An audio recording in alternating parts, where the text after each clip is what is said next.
everybody. Welcome to another episode of Lean in Olympia. I am this month continuing my journey through interviewing folks from City of Olympia around all of the different ways that the city is working to address homelessness. For those of you that are watching and listening regularly, you'll know that I met with Darian Lightfoot last month about the affordable housing initiatives and what's kind of happening at the city in terms of development of new affordable housing and maintaining existing affordable housing. And then also met with Teal from the crew team the month before that to talk about mental health response and what the city's angle kind of there is. And today I'm super excited because I'm here with Kim Kondrat, the City of Olympia Homeless Response Coordinator. Did I get that? Exactly. Get that right? Okay, Yes. Cool. And I first met Kim years ago. I don't know how many, but when Kim was coordinating for the St. Mike's Men's Shelter, which has been kind of a sister brother program to the Interfaith Works Women's Emergency Shelter that was always rotating before we had our fixed location for it. So we have a long history of working with St. Mike's and that. So Kim, welcome. Thank you. So glad to have you here. I'm glad to be here. I guess just to start, will you talk a little bit about yourself, who you are, how you got in the work, how long you've been in Olympia, that kind of stuff? Yeah, sure. My name is Kim Kondrat, and I have been living here in Olympia for 19 years. And I'm originally from North Carolina and grew up there. And then after we got married, we moved here. I stayed at home for my 6 kids. I raised 6 kids. Oh my gosh. But I'm also a nurse by trade. And so I did work at St. Peter's for a bit in between, but then it got too hard. Yeah. So then I stayed home for a bit, but always volunteering throughout that whole time. I'm active parishioner over at Sacred Heart Catholic Church over in Lacey, and then but also worked at St. Michael's. So when my youngest son went to school, I thought I'd take some time off, but there were other plans because there's this job that came up over at St. Michael's as the steward for community outreach, and that's where I got started. And that was really starting and heading up the men's shelter there. Previously, before, I had done different volunteering at the men's shelter, either as an overnight host or bringing my kids to sing for Christmas, or just bringing gifts, or different classes that I taught. We would bring notes or whatever, different fun things that we could just go and we'd hang out with the folks who would stay at the shelter. And so, but my role changed differently as a steward for community outreach. And about me is I just love all people. I believe in community. I live in Tumwater. I work in Olympia, and I worship in Lacey. And I just see how all 3 of the cities have really they're trying in their ways the best they know how to contribute. And just I can see how all of us can work together and and we're making great steps towards that. And so when I took over at St. Michael's running the men's shelter, that was right at the beginning, right before COVID hit. Yep.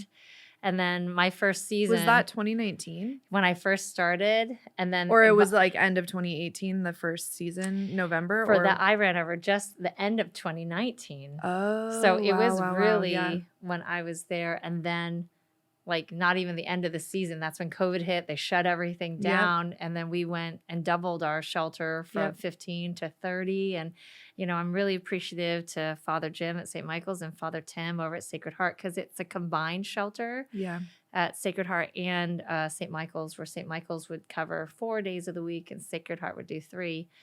And with COVID, actually, there were a lot of really amazing things that were able to happen, because once everything shut down, we moved the entire shelter to stay at St. Michael's 7 days a week and doubled it. And that also, with the lack of volunteers, a lot of volunteers because of COVID, they were either high risk. A lot of them are elderly. Yeah.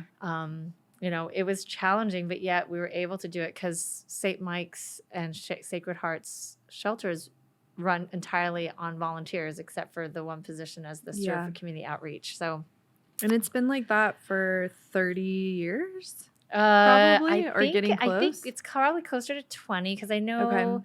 it's kind of fuzzy, like the exact history of when it started, but I know they did start with the revolving shelter back then. Yeah.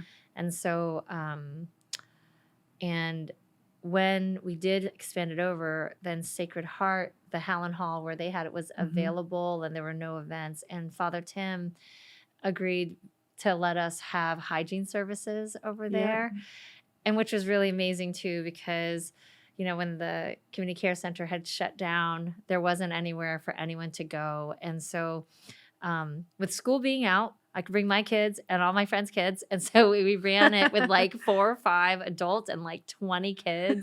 And we had so much fun. Like we had like The school of life, kids. Oh, it was awesome. Yeah. They loved it. They were like, every year they're like, can we do it again? I was like, well, everything's all up and running. They need it for everything now. But it was a really special. It was so special. And we were able to fit at one time 48 people socially distanced and able to. This is where my nursing came in because I was like, okay, I got to do it all by aseptic technique. What is the best way that we do it so we're not like, possibly transmitting COVID and yet still get them the hygiene? And also we had clothing donations. How do we do that without everyone getting too close? And we had a whole bunch of volunteers just wanting to provide homemade meals, which were super yummy, and donations. And in that, like less than 2 months, we gave like 1,100 showers. Yeah. And it was really, really so amazing. And we even had like teenage girls who come and pick up laundry for folks, and they would bring it home and come back. And it wasn't, I only had one girl in her family, and she would come several times a week just to do that laundry. And the church also helped and, provided for the laundry there. So, anyway, we did that, and then I did another. COVID didn't ever go down, but I did run another shelter season over at St. Michael's, and then this job came up. So now, as the homeless response coordinator, I started over 2 years ago, and here I am. So wow. So what, I guess, like looking back at that time, going through all the COVID stuff and being kind of not newer to homeless services, but just like embedded in it in a way that maybe you hadn't been before. What was the draw for you to kind of go even further into that with the homeless response coordinator position? Yeah, I'm all heart, but I'm also a doer. And I know that it was frustrating when we're trying to get help for people. We couldn't get immediate help, right? And so it was really trying to figure out what are the pathways. Why I meet all these people, everything's very well intentioned, but we're not connecting in the right way to help the folks who are out, who are experiencing homelessness, to connect to them, so then they would lose hope. And that was really frustrating. I know my family and we had one person who we had really kind of, I guess, adopted into our family, and he's in a much better place right now. But it took like a year and a half of us just on our own. And I was like, there has to be better systems where we can streamline it better, so that we're connecting those pieces. And and that's part of the reason why I do love this job, because working with you, but it is about our relationships, right? And that we're able to see that there are people who are struggling and who are trying to make connections, and they're not able to make those connections. And how can I help? So I'm trying to bring all my gifts and talents, as you are, into how do we make those connections? Yeah. So what does that look like, kind of day in the life of, maybe just talk about who's on your team, how big is your team, what kind of, I know that my job also every day is probably completely different than the day before and unpredictable for the next day to come, but just give folks kind of a sense of what does the team look like? What does the work look like day to day? So our team is ever changing and ever growing, because when I first started, it was me and we had one program aide, and there were no SOP, standard operating procedures. There were like, it was basically, we were in a reactive kind of mode. Yeah. Hey, this is how, um, this is happening. What can you do about it? So it was kind, and so since I've been there, we've been trying to gather what is the need of the community and kind of shifting the focus from reactive to proactive. And our team, the way I tell my team, is that we are a bridge. We are a bridge between every community member. Mm-hmm. So whether they're housed or unhoused, or, and then that all of us have equal rights to live and be safe. And so we are creating that bridge, whether it's through education, through actually physically transporting folks. Mm-hmm. And part of our job too, as a City of Olympia, we pay for a different tiny home villages. So we have contracts that we Mm-hmm. run with different operators. And, so there's the money piece, and there's the grant piece, and there's, high admin piece, but then there's also the field work that we have. So besides me, I have a program specialist who Mm-hmm. helps with the high admin stuff. And now we have 2 outreach specialists who go out in the field. So we kind of plan our day for the outreach, is that we receive either concerns, complaints about either a growing encampment or someone living in their vehicle. And so we'll try and respond to those in the morning. And So then those are like notifications that you're getting from like the broader community that's like, Yep. hey, this person, I'm worried there's a camp by my house or whatever. Can you come check it out? And Okay. sometimes it's from people actually seeking help, because we have an option there too. If they're coming to, there's on the website, it's like request for service. So it's either, is this a homeless response kind of case? And, or is it just like, asking general, like asking for help? And so that's how sometimes people will reach out to us as well. So we'll kind of reserve that, if we can, to the morning. And again, we follow best practices, go 2 at a time. And so it depends on our staffing. So if someone's out, we have to make sure it's covered. But we also provide transport for folks to either make to medical appointments, or, and then our program specialist is kind of like the home base. So like if I'm in a meeting, they can like handle all those calls, but then also really responding to the public as well. And again, more education. And we try and make sure that we use the one community plan from the City of Olympia as the guiding light. And so, when citizens got together, I want to say it's like 5 or 6 years ago now, several different sessions that they got together and said, okay, what do the citizens of Olympia want? How do they want to respond to homelessness? And what they have come, we want a compassionate approach, but an accountable approach. So we try and blend that in all that we do. And we also try and go in with trauma-informed approach as well, and not wanting to ever restart that cycle. So we have pretty much, as a city, stopped just like straight out sweeps. We really try and see what can we do to tag them into housing, and knowing that our shelter system is totally full, and how do we make that bridge to that, and if we can, what can we do to help mitigate just the effect, if it's trash, if it's, not going to the bathroom, having access to the bathroom, how can we help that so they can last there a bit longer until we can connect them with housing? Yeah. But it's a long wait sometimes. So. Yeah, and then there's a couple of different spots where you all will provide garbage service or different like cleanups and stuff too. And yeah, I find it so interesting. I mean, I've talked to you about this a lot, but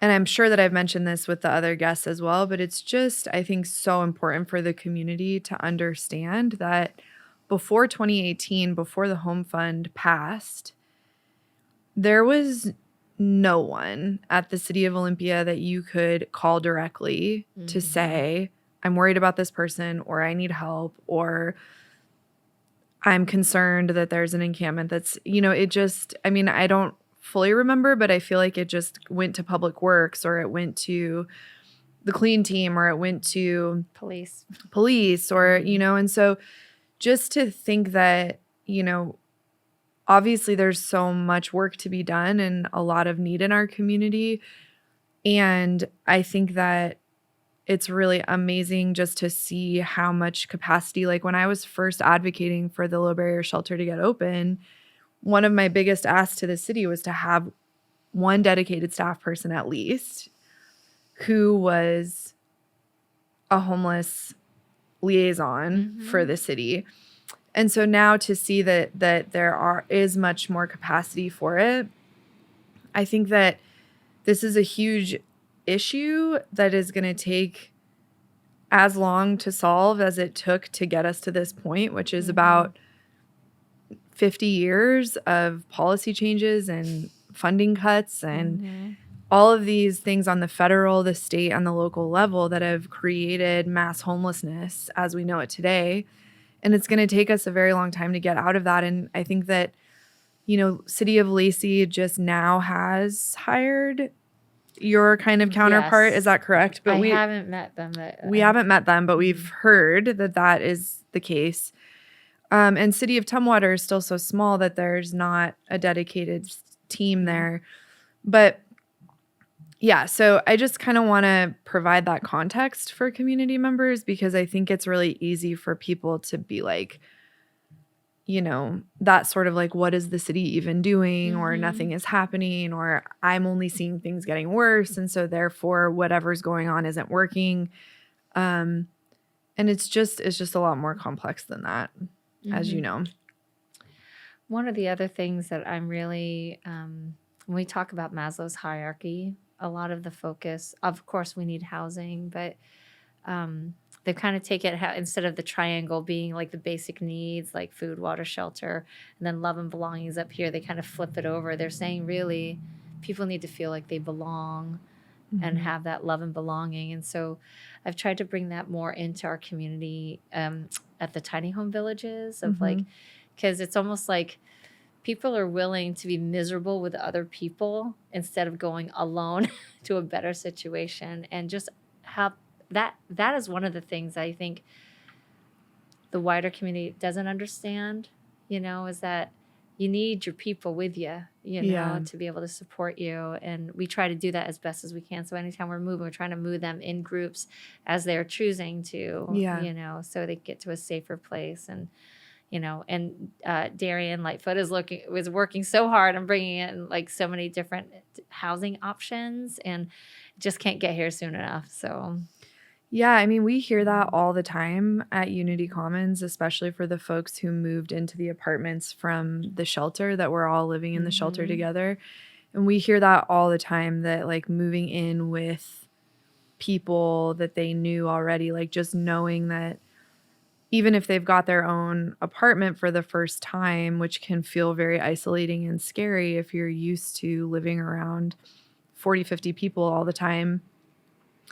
But knowing that whoever's next to them in their apartment is somebody that they were in the women's dorm with or were, at the shelter with, we've just heard that feedback over and over again because, I'm very much a proponent of housing first and of getting people access to the actual unit, to the actual house.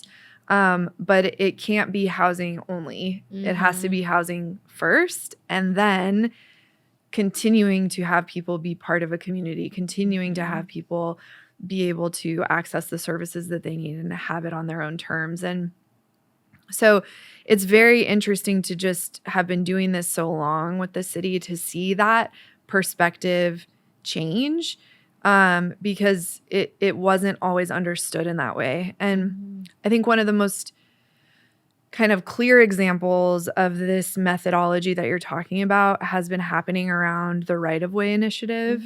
Will you just speak a little bit about that in general? Sure. Like the whole right-of-way? Yeah, and like what the city's role is in it? Yeah, so the governor had given funds, basically. The right-of-ways safety initiative was to be able to clear the I-5 corridor of homeless encampments, but that we were going to offer them housing, create housing for them. So instead of just, hey, you got to sweep it, because we found out whenever you just sweep an area, it causes trauma, and then they set up not too far, and then we have the same issues. But really kind of pressing that let's offer them housing before we actually completely sweep over, and it'll have more longer lasting positive effects for everyone, all involved, right? So, and that has been carried on through the right of way initiative as well. And so, here in Thurston County, there were 5 locations that were designated, and some of them were smaller, some of them were larger. And the ones that remain right now are the ones over on Sleater Kinney by the Hobby Lobby and the southbound off ramp from the Sleater Kinney ramp and the Wheeler ones. And there's some others by the city center exit that are still open as well. But much smaller. And so what we've been doing first, it was just us, but then Olymap got the contract to be able to do the outreach part. So originally it was us, City of Olympia, creating the by name list, creating notices, trying to tag them into housing. And then once Olymap took over, then they took over that piece. The City of Olympia homeless response team, we go out and we are still very, like, the people know us. We go out at least once a week, sometimes twice a week, depending what's going on. And then we are also in charge of kind of maintaining the hygienic aspects of it. So porta potties, hand washing stations, the dumpsters. We actually have a significant amount of illegal dumping going on. So house members just kind of bringing their stuff there. But we still remove it all. We're trying to maintain that. I think that I just want to pause on that for a second. It's come up a couple of times, but I think that that's something that the broader community doesn't quite understand, is that whenever there is a place where it seems as though an encampment is happening, there's a very high likelihood that illegal dumping from housed community members or even like construction materials or any of these things will get dumped onto those spots. But then what the community sort of sees is, you know, why are homeless people having so much trash? Why are homeless people living in such squalor in this way? But there's, you know, a lot of that is actually occurring, and I don't think most community members know that. We also get a lot. It's usually on the weekends when everyone's doing their home repair, and then we'll have like already it's clean on Friday, and on Monday we'll have mattresses and tires and landscaping materials and contracting materials. And so yeah, it's but I know that once we've offered everyone on the by name list housing, and then those sites will eventually close down, and then those dumpsters will be removed, and that should solve that. But yes, that happens a lot. Yeah. So, okay. So, what then with Olymap, which is, for anybody that doesn't know, another local organization that coordinates the coordinated entry process. So for single adults, so when people are looking for shelter or housing placement, the first stop is usually coordinated entry, where they can get their housing equity assessment tool, the heat assessment that we prioritize people. We triage folks in our system based on their vulnerability and risk of serious illness and death on the street. So Olymap does that, but then is also working on this row initiative, and then is also going to be part of the next tiny home village. Is that correct? Yes, or, okay. They are so I'm going to go back a little bit because I think I didn't finish about what's happened. Oh, yeah. With the row, and that'll make it more clear. So, the governor gave enough money for us to purchase the Days Inn that was up over at Hawks Prairie, and also for in the City of Olympia for us to create another tiny home village. So there will be over 100 units at Maple Court, which is the Days Inn, and then at Franz Anderson there will be 50 tiny home units. And so with that combined, we're hoping that will make a big impact for the folks there. And Olymap was awarded the contract to be able to run the tiny home village at Franz Anderson. Okay. Yeah. And who's building those tiny homes? Leyland Construction already built them. They're on site. Oh, They're wow. already getting hooked up to electricity right now. Oh, that's So, great. So are they like insulated and they have yes. electricity? Yes, but it's not like 3-prong electrical outlets. It's like USB, so they Okay. can charge their phones. But then it's just because of the electrical load on that many units, and they're concerned about fire safety. So but then there's heating. Oh, they're all heated. Oh, good. Okay. And then they'll be able to have like lamps or something, like USB lights, or They'll already have lights Okay. in there. Like it's already inside that they'll have a switch on and off, but it's all internal. So it's Okay. not exposed wiring. So it'll just already be set up for them. They don't have to plug a separate one. So the lights and the heating, they'll have a window and a door, lockable door. And then the only thing they'll charge has to be on USB. So it controls the amount of voltage that goes out. So That's great. Okay. Okay, so the folks from the right of way are going to have access to those housing resources. And that is, taking a lot. Do you feel like the right of way initiative is kind of like the bulk of your bandwidth right now as a team, like the bulk of your focus, or is it just one piece? It will be for this summer. That'll be a big push, because the thing is, like, when we closed down Ensign Road with all the RVs that were there by the hospital, like that just took our concentrated efforts to be there to help transport folks, so that if it's people that they're familiar with that are transporting them, that's better. If it's then and then we're able to kind of like, today's not a good day, we're going to go to someone else and move them in, and that we're able to have that flexibility. So but usually, because the other part of our team, what we do for the government, we're supposed to, after the sites are closed, we kind of also are not monitoring it. So in the case someone tells us, we're checking to see if we see anyone setting up there. And then if they set up there, our team goes out first before police comes out. We prefer for us to go out there so we can be like, hey, we might know them or we might not. And then we'll just see where can we tag you in elsewhere, or we've been looking for you. We have a place for you. So that's why we try and flesh that out first before we ask anyone else to help. If after a while they're not interested, and we already let them know they're not supposed to be here, and if they're either being aggressive or we're not making it, not being wanting to work with us, and then we would have to ask either State Patrol to come help us to have a different conversation. But we try and avoid that. We've only had to do it like once, to actually have State Patrol come and help us to actually physically, not physically, but to have that conversation where they were able to move.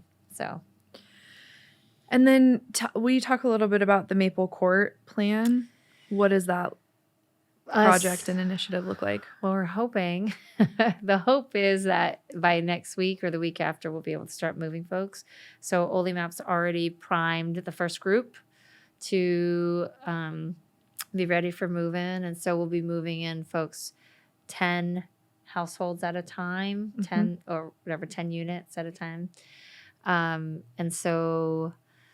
And it won't be like a quick, hey, they're open, let's throw everyone in. We just found like the best way for people to get used to the new code of conduct, and then just getting acclimated to a new experience. Where are they going to find their food? What's here? What's there? So 10 per week is the goal. And then eventually, after all the folks on the by name list have been offered a spot, and then we close down the site. And are there enough in this push of units between the tiny home village and Maple Court? Is there enough units for the folks that are on the by name list, or is there still? It's hard. I would say it's hard to say definitively right now. And, Meg, because like sometimes we'll see people and then we won't be able to find them. Yeah. And sometimes they don't appear for weeks. And so we've been trying to really, really good about the noticing, like putting the notices up, make sure you're here so that we can, right now we're kind of tagging their site. So and then making sure who is in this site, and that we're all everyone make sure everyone's going and get the word out that they have to be here for them to really secure their spot over at Maple Court, because once all those spots are full, they're full. Yeah. And yeah. so and then if we're not able to find them, they're not, it's not going to be available later. Right. So Right.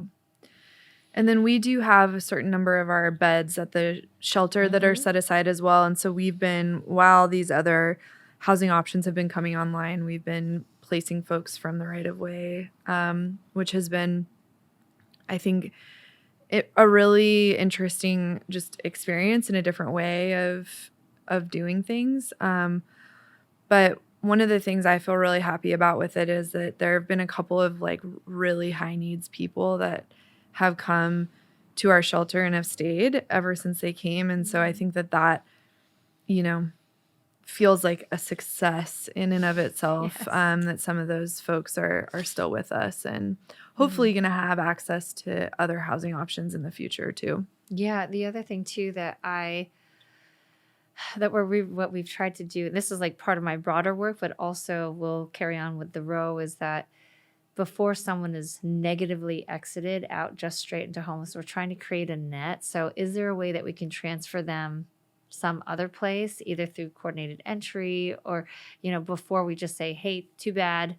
Site's closed, gotta move. Yeah. Yeah. But even now, because all the different tiny home villages, all the different housing / shelter options, they'll have different codes of conduct. And there's certain people who are going to be more successful at one than the other. And just because they're able to get into one and maybe not abide by that code of conduct, they can be successful at another one. And so that's why we're working on that. We've been working with Family Support Center, who's the main, head of coordinated entry here at Thurston County. And so that's actually, we've gotten a process now. So, and we're hoping to make sure that, hey, before we exit anyone either from Maple Court or that, can we try Unity Commons, or can we transfer that over at Franz Anderson, so that we don't start that trauma cycle all over again. Yeah. So. Yeah. My hope, because we've talked about this offline, but it was kind of difficult, I feel like, when the Row Initiative first came out, because we were like, what about CE? Yeah, like what about coordinated entry? What about everybody else that has been waiting for housing resources? And then suddenly, just because those specific sites were visible, highly visible, it was like all these resources that we've been needing, asking for, advocating for so long for people, for this approach to not clear encampments unless there's housing options being offered, was, suddenly kicked into high gear. And I think we were all like, okay, great, but what about everybody else? What about all these other needs in the community? And how does this effort not just like derail the system that we've been trying to build for so long? And I think we've done a good job of like mitigating the harm that could possibly come from it. But I am hopeful that this does signal like a longer term shift away from the mentality of just like shut it down, right, move people out, because my hope is that we're actually starting to understand that when you close an encampment down, those people don't just disappear. Right, exactly.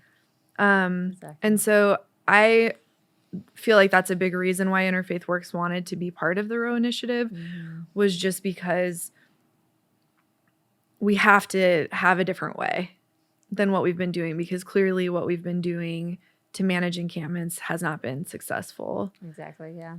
And I think part of the One Community Plan, there was a lot of disagreement on the committee about how to manage, like how to figure out strategies that could work for encampments.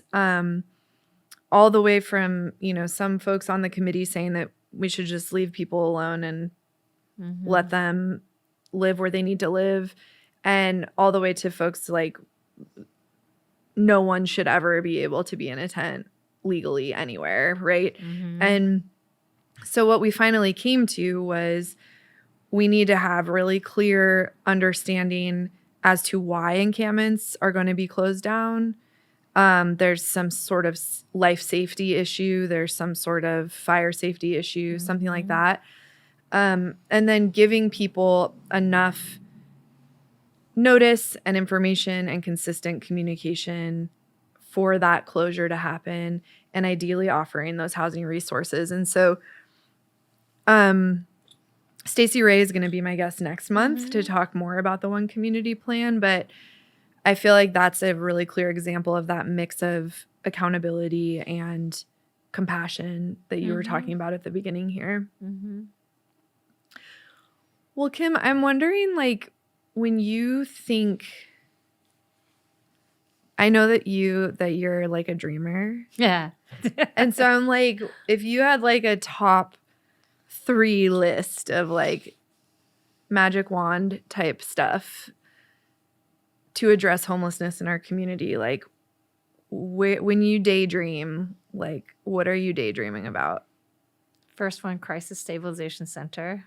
Okay. Do you want to say a little more about that? Yeah, just if anyone's having any issue that, like, if it's police, if it's someone's responding to someone who's either suffering from mental illness or substance use or whatever, that they're not just either getting rejected from the hospital or thrown in jail or whatever, that they come to the stabilization, that we're able to kind of just reset them, that where they can get stabilized, welcomed into a space, a very non-judgmental space, that we can be like, you just need to rest for a second, and then they can just rest, you know, to kind of reset and be reassured that they're safe. So that's one thing. Yeah.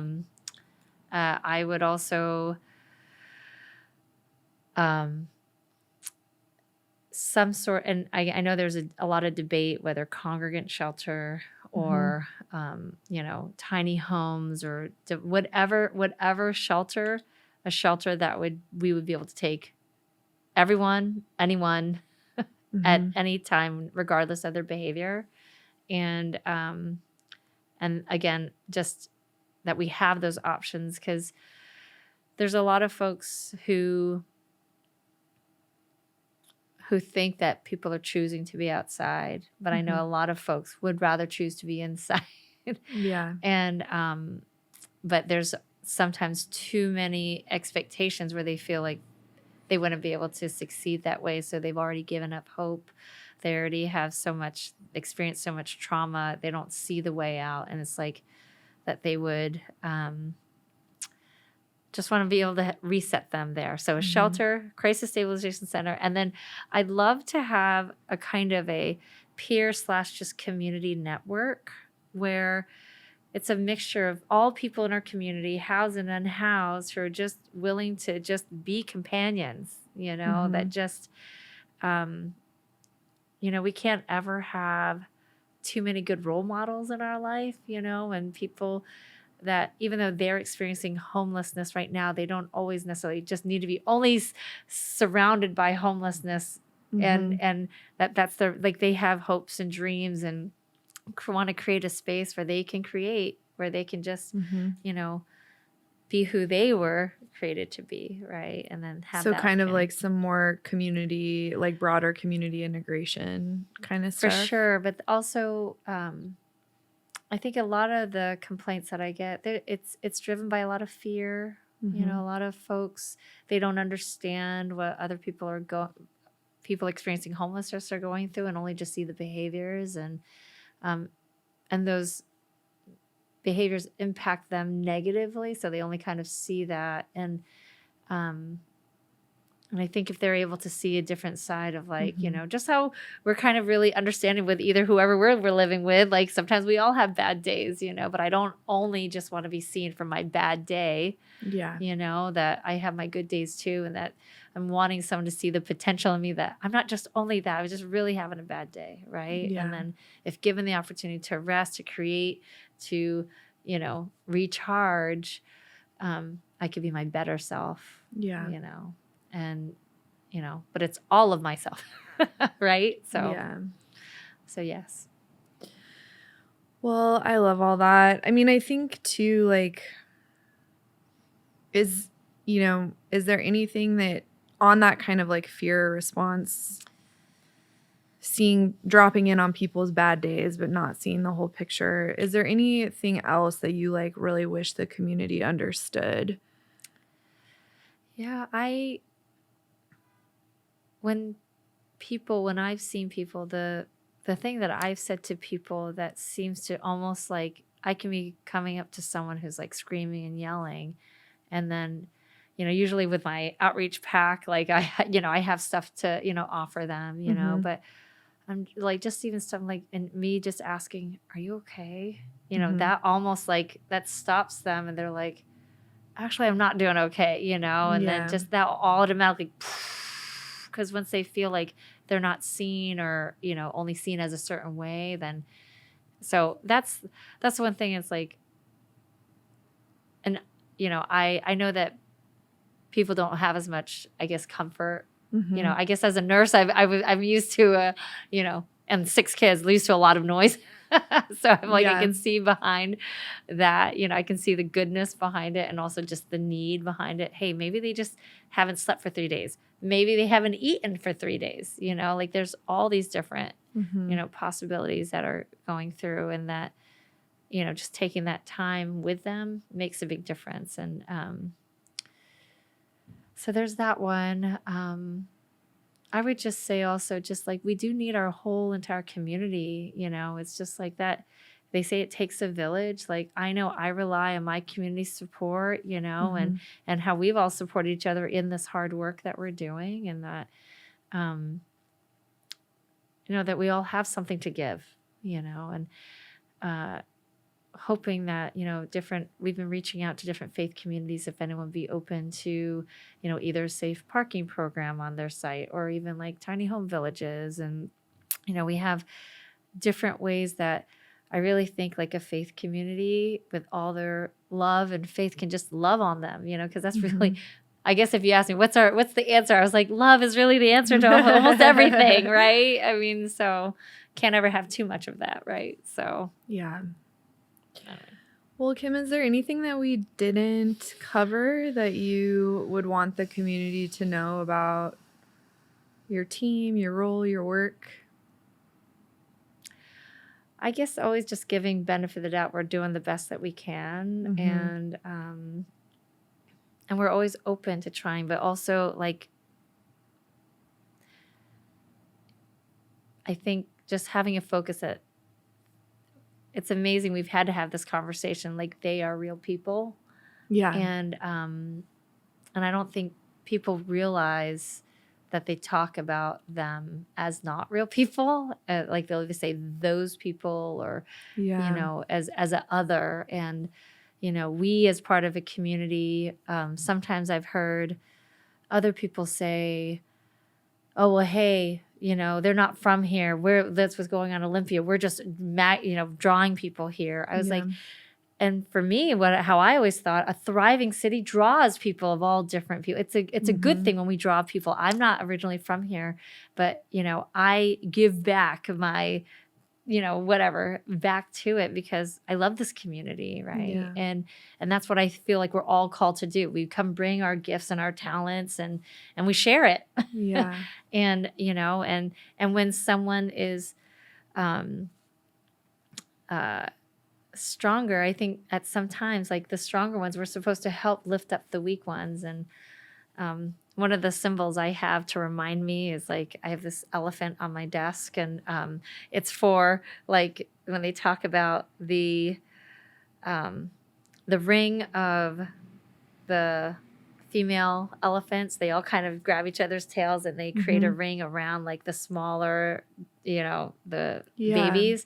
And so it's like, I'm in my head, I'm like, we're creating a safe circle. And I want us to be able to help create a safe circle for everyone in our community. So it's housed and unhoused. I want everyone to feel safe. Like, we all have a right to access what we need to. So, yeah. And I can't not also mention that when whenever people talk about like folks who are from here, I think another dimension of that conversation that is often left out is that we are all on Squaxin land. And when we talk about the people who are from here, from our area, people who are Indigenous in our community experience homelessness at like 5 times the rate of the general population, of how like what their numbers are in the general population as compared to what their numbers are in the homeless response system. And that is disproportionality.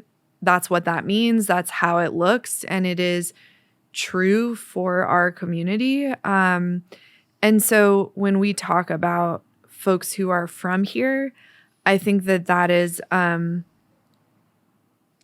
really an important piece of the conversation that can sometimes get lost, because the folks who are truly from here are much more likely to experience homelessness than folks who are visitors on this land, which I am and you are. And so I think that I'm really hoping that we're moving into an era where that concern, isn't so much of a deterrent to real solutions happening in our community anymore. So I appreciate you saying that. And I think for me personally, I don't think I ever knew before I got into this work how many kids are experiencing homelessness. Like the kids who are in the school, like I had a little bit like when my kids were in school and like, oh, they got this backpack program, but like just the numbers of people who don't have stable housing. And my brother-in-law is a teacher, and he says one kid was like, yeah, how all of us are like, oh, it's snowing, we have snowball fights, and like, we get to go in and have hot chocolate. But one of his students was like, I just really hate it when it snows because it's so cold, and he used to live in a tent with his mom. And that really brings it home to me. Like we need to be able to create safe spaces where people can come inside to be warmed up, and the different folks I've had on my team, like they've run into people they've gone to school with who are now on the streets. And totally. It really makes an impact. And but there's hope for all of them, right? And I think that's what we bring into it, because we see that hope and we have that hope, and but it's hard work. Yeah. So. Well, Kim, thank you so much for spending the afternoon with me, and I hope that you have a really great rest of your week. You too. Yeah. Thank you. Okay, Lean In Olympians. This concludes another awesome episode.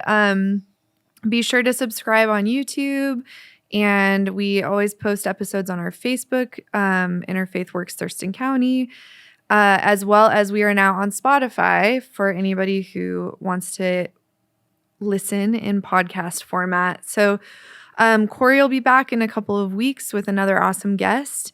And then next month, like I said, I'll be here with Stacey Ray as city planner with City of Olympia, who was the lead planner on the One Plan for Olympia. No, wait, One Community Plan. That's what it is. And we will have more kind of higher level policy discussion about the city's perspective on homeless response in that way. So thank you so much, everybody. Have a great day.